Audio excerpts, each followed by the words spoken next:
Mostly young HR managers believe that they need to cram, mug up all the forms, all the filing related requirements, all the provisions has to be mugged up. You have to remember it. That is what we feel, right? And there are now understand what the legal system looks like. There are over 100 state and 40 central laws. This is for labor, only for labor and employment. And I'm not even counting the different kinds of contracts, drafts, policies, standing orders, all of that you have to look at. Okay, are you all following with me till here? Please let me know in chat if you all are.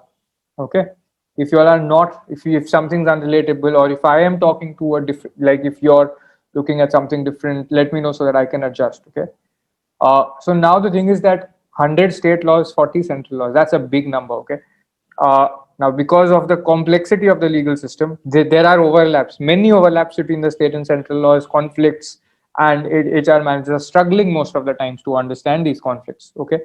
Because of the overwhelming complexity of the legal system, now what happens is that most HR managers, they would be like, if I can avoid it, fine, right? If I can, as long as I can avoid it, it's better. Why don't I, look at something else? Why don't we go into learning and development? Why don't we go into this role? Why don't we go into some recruitment role? But there are particular roles in which this becomes very important, right? Payroll and compliance people later on may need to look at legal. Okay, they are already looking at legal, but not every part of legal, some parts of legal. Then big companies have an HR legal team, HR hyphen legal team. Okay, where they are looking at legal far more comprehensively. Then HR generalists in some companies have to be dealing with law. Okay, now the thing is, and that's the time when a lot of senior level and mid level HR managers have come to us to say that, okay, how can can you help us? Can you teach us? Okay. Now the thing is that this has been the case for many years. Like if there was an HR problem, what would you do? You would hire a consultant to sort it out. If there was a termination issue to deal with, you would ask the employee to tender in the resignation so that you don't have to do the paperwork. But the thing is that now there has been a lot of the economy is undergoing a shift, and every time you may not be able to use these methods, and growing to the senior most positions is going to require on an everyday basis a huge understanding of labor laws. If you are ambitious, if you want to reach the most important positions in HR, what is the most important position in HR? Like you could be a CXO, like a HR director in a big company which has like 20 subsidiaries, and you're the HR director of the group or a particular company.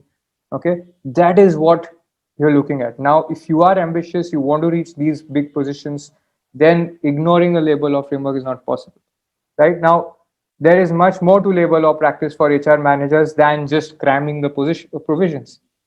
Okay, the real work in labor laws is not about cramming. I've trained approximately 250 HR managers all over India, okay, from leading companies in the manufacturing sector.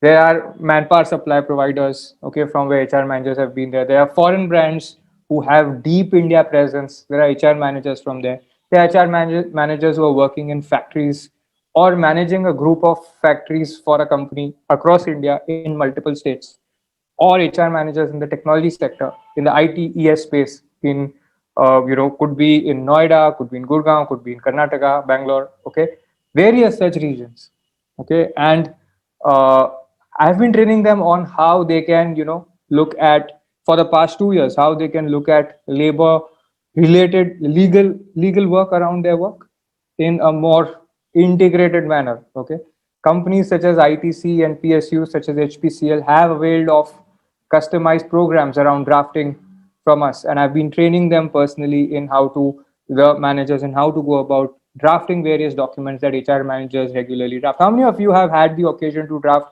any one document, even an email which you consider was a formal email will be taken on record as, let's say, a warning email or something like that? Okay, how, say yes if you've drafted even once. Okay, say yes on chat. Now, when you look at the industry, here are a few realities I see. In-house legal teams, basically the lawyer of the company, does not have sufficient bandwidth to get into the everyday legal issues that a HR manager faces. Any doubts, any notices you have to look at, problems, wherever you struggle in interpreting the law, they're not looking at it. So whether it is payroll work, compliance work, or any of this work, employment related issues, contracts, they are outside the purview of the in-house legal. A lot of times HR managers are drafting the appointment letters, they are drafting some termination, they are doing the FNF, all of that, right? If they get stuck, they don't have the full support of the legal team, because it's a very very hands-on operational issue. Now, if you go to a lawyer, you can go to a litigator, okay, who practices in the labor courts. But what happens is that they would be thinking only on a matter to matter level. The perspective is narrow. It's not from an organizational standpoint that what do we do ki kal aisa now? How do we prevent this situation from arising? Okay, how do we settle this effectively also? They would be thinking from the perspective, अच्छा ये case ऐसे जीतना है, अगला step क्या है? But it would stop there. Okay, it would not go into how the organizational policies can improve. It will just be restricted to the litigation. So that gives HR managers a not enough opportunity to sort of create improvement. Okay, some union leaders are very sharp. They understand the law superbly well, but their interest is what? They will be acting in the interest of the workers, right? And they would know the law. Like, I once visited a labor commissioner in Delhi. I was observing the proceedings, and I saw that the smartest people in that room were actually uh, part of organizations who are either union leaders or they were consultants to union leaders, not lawyers. Okay, and but their interest was aligned with that of workers.